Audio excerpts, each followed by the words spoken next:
और इस परिवार में इस स्थान पर ये पहली दफ़ा सत्संग का आयोजन हुआ है।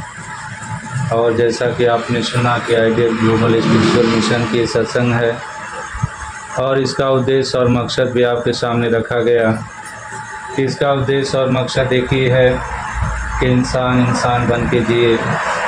आज हम समाज में, संसार में, घर परिवार में देखते हैं कि इंसान शक्ल सूरत से तो इंसान है, लेकिन करतूत से इंसान नज़र नहीं आता है। इसलिए महापुरुषों ने कहा कि मानस जात करतूत पशु की, कि शक्ल सूरत से तो इंसान है, लेकिन जब इनके कर्म देखे जाते हैं तो फिर एक पशु से भी नीचे दर्जे में पहुंचते हैं।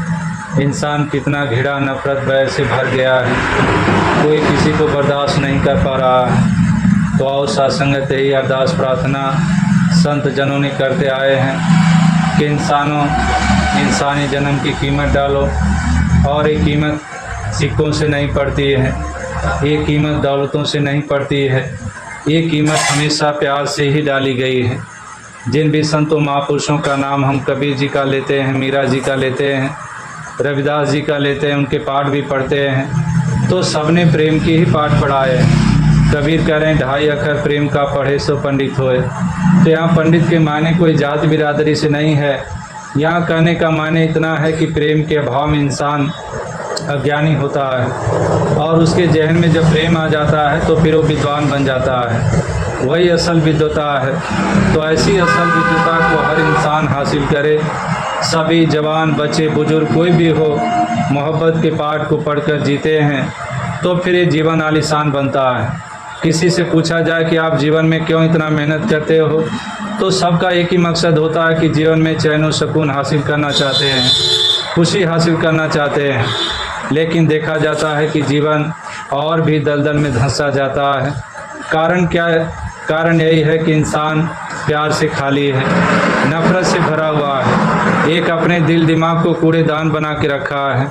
तो आओ सत्संगत यही अरदास प्रार्थना कि हर किसी के मन में ऐसी शुद्ध और पवित्र भावनाएं जन्म लें ताकि हर इंसान एक दूसरे को इंसान मानकर प्यार से जिए। प्यार से कोई एक पल जीकर देख ले कितना आनंद प्राप्त होता है, और इस पल को अगर बढ़ा दिया जाए, जीवन के साथ जोड़ दिया जाए, तो फिर जीवन कितना खुशनुमा हो जाता है।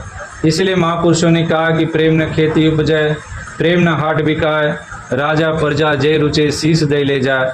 कि प्रेम कहीं बाज़ारों में नहीं मिलता, प्रेम कहीं खेती में नहीं उपजता है, यानी कि सिक्कों से प्यार को नहीं खरीदा जा सकता।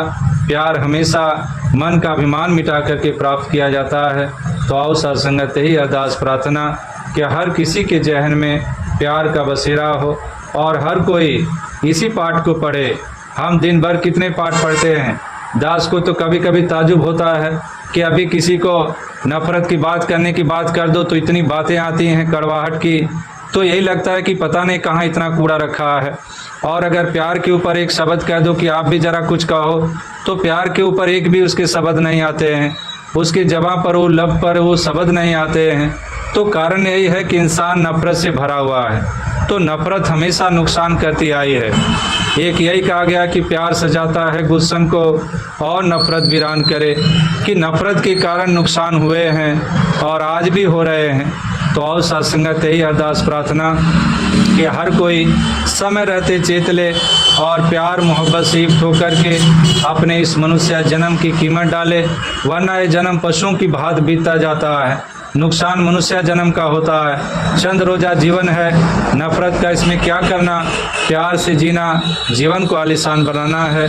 तो दास और अधिक शब्दों का इस्तेमाल न करते हुए यही अरदास प्रार्थना कर रहा है और यही आशा उम्मीद करता है कि हर कोई प्यार को तवज्जो देगा, मोहब्बत की भावना को तवज्जो देगा।